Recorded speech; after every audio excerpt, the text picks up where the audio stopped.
It is the ninth round of the FIDE World Rapid Championship 2025 and Gukesh Dommaraju enters the playing hall to face off against Nodirbek Abdusattorov. Gukesh is at 6.5 points out of 8, not losing a single point yet, while Nodirbek is at 6 out of 8 and has lost one game in the third round already. So Gukesh is here with the white pieces and Nodirbek with the black pieces, and we'll see the opening. It was a King's Indian attack by Gukesh, and let's skip forward the opening and go into the middle game where it became very spicy for black and white. So here Gukesh played the move knight a4, the simple idea of putting one of the knights to c5. But which knight is the million-dollar question. Here after queen e8, e4, bishop e6, here Gukesh plays the move knight b c5, which was already a mistake. So the problem here was, let's continue first here, So the knight entered the d4 square. If you had played knight a to c5, which was the best move in the position, here now after rook d8 and queen e1, this is not allowed because the knight sits on b3 and you could exchange that, and the monster knight that it could have become by sitting on d4 wouldn't be allowed. But Gukesh played the other knight here and allowed knight to d4. So you will see why this knight is very strong here in the coming moves, because now white already doing some prophylactic thinking, playing the king to h1, because white wanted to somehow move this queen, let's say to a5, but then always this knight check would have come picking up the bishop. So Gukesh thought, let's put my king already on h1 and I won't be in any threat of this knight e2 check. Black played the move b6, and now you can see white has many ideas, like white can take this knight. By the way, this is not a free knight because this knight would hang with the queen. So white has to think, do you want to take a bishop or a knight? So Gukesh thought for a while, took the knight, gave up the knight on a4, and then played the knight back to b4 so that the queen does not have any intrusion inside the place. And also this is not allowed because the knight will defend it. Black plays the move bishop to g4. So the sole idea of bishop g4 is to control the e2 square. And now this, something like this can come, or even bishop e2, trapping the rook somehow. Here white played the move knight d5, the sole idea being to capture this, entering inside the position with the knight, bishop and the rook. And bishop e2 played, sacrificing the e7 pawn already. And why did black sacrifice? Like black could have played something like this, but then white can give a check and then play the move f3. And now you can see that the bishop e2 and knight e2 ideas are stopped. So here Nodirbek thought, okay, I can give up a pawn, but I think I'll play the move bishop e2. And this is more stronger than a single pawn. Gukesh simply took the pawn with a check, king h8, and now a rook to g1. Now it's on black what to play. Black played the move queen b5, giving another protector here, also attacking the b2 pawn. White came with the move queen b4, but this was already a mistake because black found the best move, that is queen takes queen, pawn takes queen. And here you can see it is already a decisive result, and it's a tactical sequence that I think Gukesh missed here, because after queen takes, pawn takes and knight f3, the rook here is trapped. The rook cannot go to f1, cannot go to e1, cannot go to d1, because the bishop and the knight here are covering all these squares. And if the bishop takes the knight, then bishop takes, it's a check, the rook will have to come in between, and already you can simply take this as well. So here after queen exchange, knight f3, the rook is already trapped, and you can see a significant pieces, or you can see material advantage that black is going to be getting in a few moves. White here played the move knight to c6. White is like, okay, you can take my knight, you can take my rook, I'll also take your rook. But here, of course, black has to move the rook, but where is the question? The thing is, the knight is attacking the rook as well as the pawn. And I don't know why, but Nodirbek went with the move rook to c8, which was already a mistake. Because you are firstly simply giving this piece, the pawn, but not only that, the rook is going to enter it, and the rooks can't be exchanged, of course, because then this rook escapes here. So the rook has to go away, and then the rook comes in. So simply here, rook d7 would have been so good for Nodirbek, and he also had time to think this. But after taking some time, he played the move rook c8, which was a mistake. Knight took, rook takes, and rook c7 comes in. So the knight is now defended, and also you can see these pieces are well placed for white.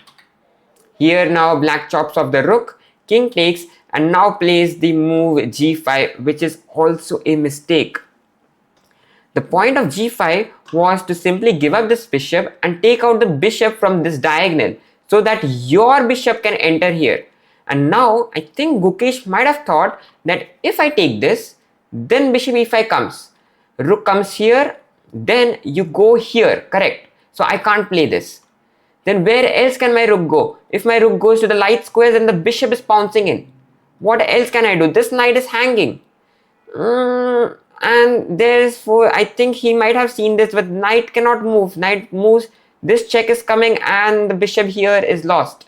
So I think for all these reasons, here Gukesh played the move bishop d6. But this was the best move.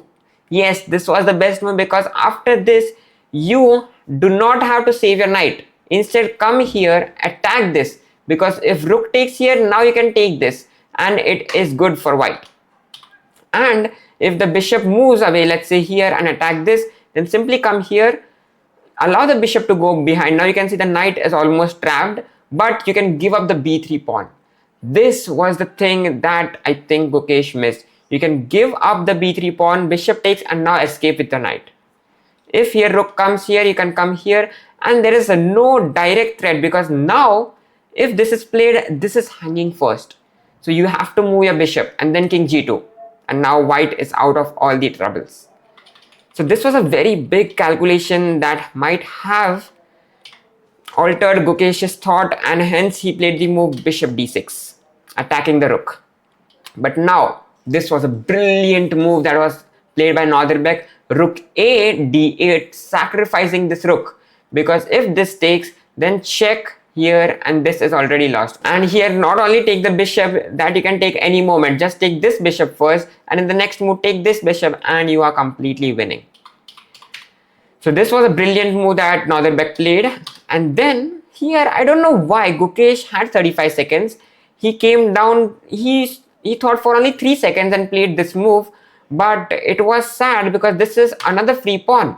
The same idea prevails. You have to keep your bishop here, because if you take this, then again this is coming. So Gukesh took here because there was no other way, and then this came first because this is a check.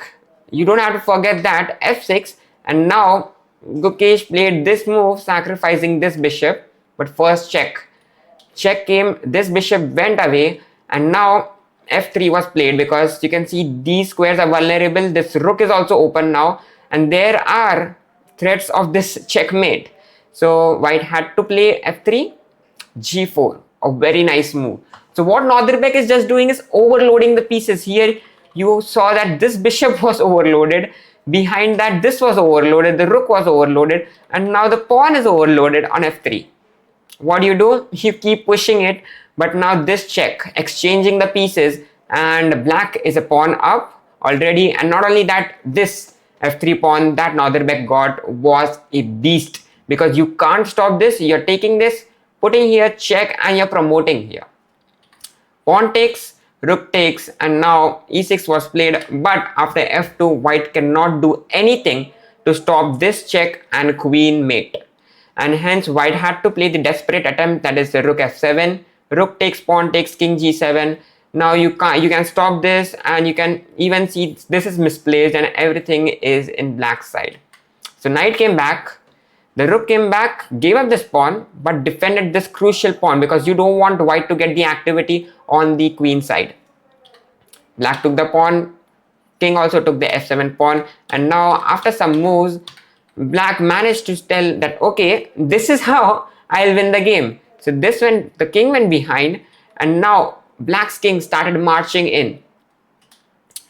So the rook goes behind, and here white resigned after playing this, because simply you can see king c4, you are attacking this pawn and everything is going. The knight is attacked, this is attacked.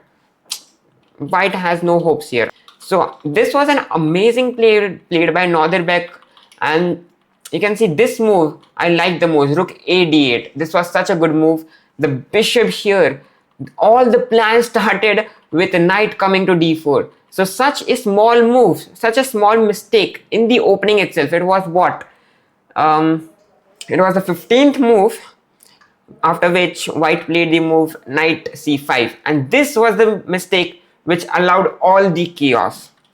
Knight d4, bishop g4, and also sacrificing the e7 pawn. It was so cool. Bishop e2, and black played this tremendously, and with that Nodirbek reached 7 points out of 9, and Gukesh is a bit behind with 6.5, and there are joint leaders at 7.5. So Gukesh is a whole point behind from the tops. So the last round, the last day, there are like 4 rounds. So Gukesh has to come back getting the wins. Draws are also not enough there. And let's hope that Gukesh does his job. And I hope you like this game. And tell me in the comment section that what were the main parts that you liked about this game. Till then, I'll meet you in some other video. Stay safe, play chess, and keep learning. Bye bye.